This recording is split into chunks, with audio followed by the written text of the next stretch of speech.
hundreds of National Guard troops in Los Angeles. More are on the way. The president did call for 2,000 to be deployed.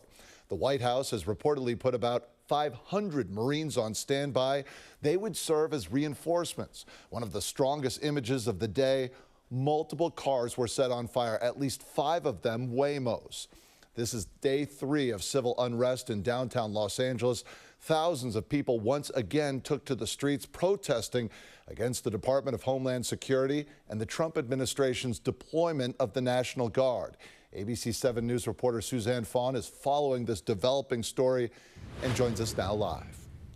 So, JR, massive crowds of anti-ICE protesters blocked a major freeway, stopping traffic in both directions at times on the 101. Some protesters clashed with officers, others set Waymos on fire. You see those flames coming out of there really fast and powerful. Black smoke filled the air in downtown Los Angeles as driverless Waymo cars were set on fire. Our sister station KABC captured a lot of the damage done on the north side of the 101 freeway. We could see one individual breaking windows on those Waymos, and there's that other Waymo that's on fire. And all 3 of these, I think I counted 4, have been completely hit by graffiti. For the 3rd straight day, big crowds protested over recent immigration raids. Sunday afternoon, thousands of people blocked traffic on the freeway.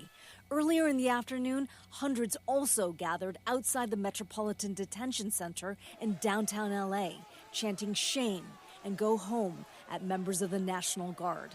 LAPD declared those protesters assembled unlawfully. Officers in riot gear fired tear gas and rubber bullets and flashbangs to control the crowd. And there you see another CHP officer again kicking that canister into the crowd, and a protester now throwing it back towards the CHP officers. So this is kind of a dangerous situation. The CHP, Los Angeles police, and sheriff's deputies forced to move in.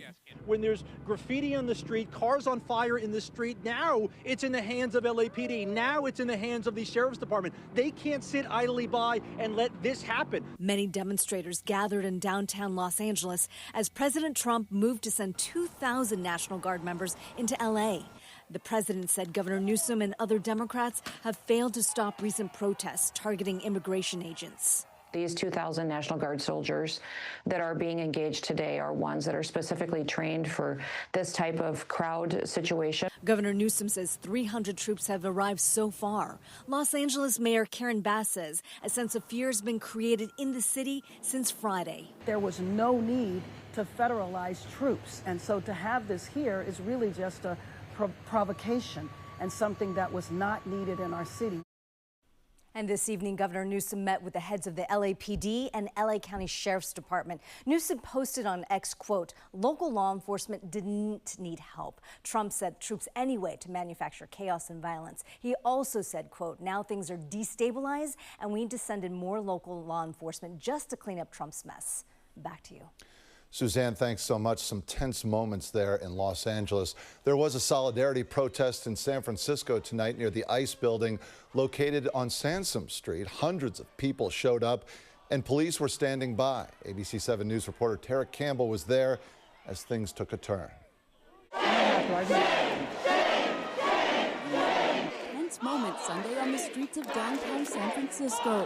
Where your gun, you fascist pigs! Where your gun, you fascist pigs! An immigration protest turned showdown with police. This is an attack on our communities! Hundreds gathering outside the U.S. Immigration Office, keeping it calm early on. We've been watching what's going on in L.A. and we're like, no, not in L.A. We're in solidarity with Los Angeles, too. I'm here to protest the outrageous attacks on undocumented immigrants. Organizing. We need a united front of everybody who wants to oppose the scapegoating of immigrants. And the whole thing about going after immigrants and people who are undocumented, the most vulnerable in our populations, that is like so wrong. This has been going on for some time, but in the past week, the events that are going on in Los Angeles, I just find horrifying.